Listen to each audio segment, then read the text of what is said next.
Hello दोस्तों, आपका हमारे इस वृंदा कुंज चैनल में स्वागत है। आइए सुनते कार्तिक मास व्रत कथा महात्म्य चौथा अध्याय 4। कार्तिक मास व्रत कथा के चौथे अध्याय में भगवान ऋषि सूत जी नारद जी को आगे बताते हैं कि भगवान मछली के समान रूप धारण कर विंध्यवासी कश्यप ऋषि की अंजलि में आ पहुँचे। मछली ना तो कमंडल और ना ही तालाब में समा रही थी। यहाँ विस्तार से पढ़े कार्तिक व्रत कथा का चौथा अध्याय। नारद जी बोले, ऐसा कहकर विष्णु भगवान मछली के समान रूप धारण कर विंध्यवासी कश्यप ऋषि की अंजलि में आ पहुँचे। कश्यप ऋषि ने दया करके उन्हें अपने कमंडलू में रख लिया। जब वह उनके कमंडलू में न समा न सके तब उन्हें कुएं में डाल दिया। जब उसमें भी वह मछली न समा सकी तब उसे तालाब में फेंक दिया, और जब तालाब में भी न समा सकी तब उसे समुद्र में डाल दिया। वहां भी वह बढ़ने लगी। इसके उपरांत उस नारायण रूपी मत्स्य ने शंखासुर को मारा। तत्पश्चात उस शंख को हाथ में लेकर बद्रिकारण्य में आ पहुँचे। बद्रीनारायण में सब मुनियों को बुलाकर आज्ञा दी। विष्णु ने कहा, पानी में इधर उधर फैले हुए वेदों को ढूंढो।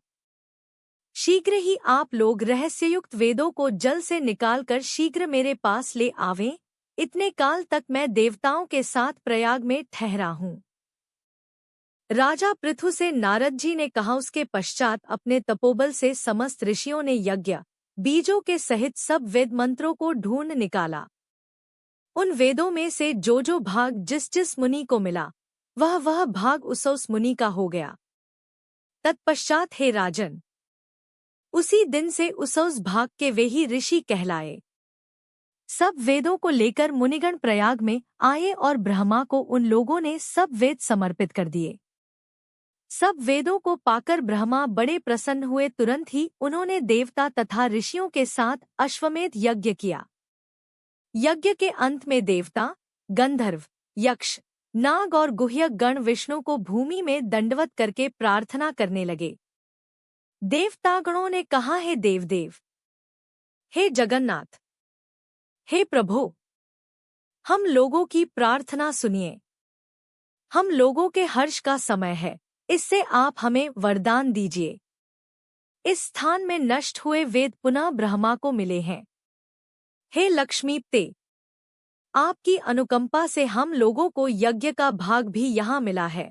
इसलिए यह स्थान आपके प्रसाद से आज से पृथ्वी भर में सर्वप्रधान, पुण्य को बढ़ाने वाला, मुक्ति और भुक्ति को देने वाला होवे।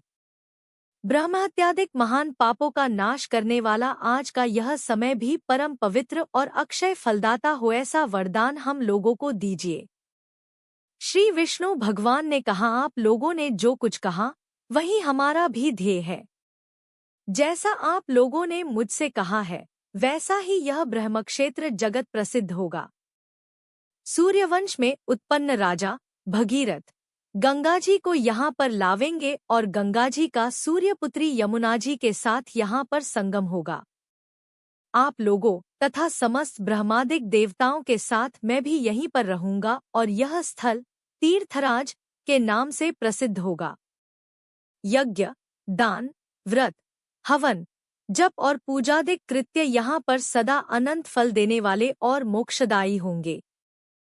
7 जन्मों के लिए हुए ब्रह्महत्यादि महापाप भी इस तीर्थराज के दर्शन मात्र से उसी समय नष्ट हो जाएंगे। जो बुद्धिमान मनुष्य मेरे सन्निकट तीर्थराज में शरीर त्याग करेंगे वे मेरे ही शरीर में मिल जाएंगे, फिर उनका पुनः जन्म नहीं होगा। जो प्राणी यहाँ अपने पितरों के उद्देश्य से श्राद्ध करेंगे उनके पितर साक्षात मेरे समान रूप वाले हो जाएंगे। यह समय भी समस्त प्राणियों को महापुण्य फल देने वाला होगा। जो लोग इस तीर्थराज में मकर राशि के सूर्य माघ में स्नान करेंगे उनके समस्त पाप विनष्ट हो जाएंगे। मकर की संक्रांति होने पर माघ मास में प्रातःकाल स्नान करने वालों के केवल दर्शन मात्र से सब पाप विनष्ट हो जाते हैं, जैसे सूर्य के तेज से अंधकार का नाश हो जाता है।